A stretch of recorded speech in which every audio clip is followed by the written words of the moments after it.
Four seasoned outdoor experts lead a brutal rainforest crossing where visibility vanishes and rain pounds the canopy.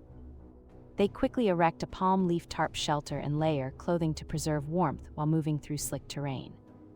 The group demonstrates water collection and purification using solar stills and improvised charcoal sand filters.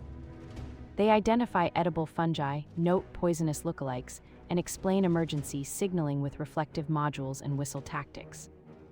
Viewers ride along as each technique is tested under real storm conditions with clear tips on risk, packing, and decisive choices.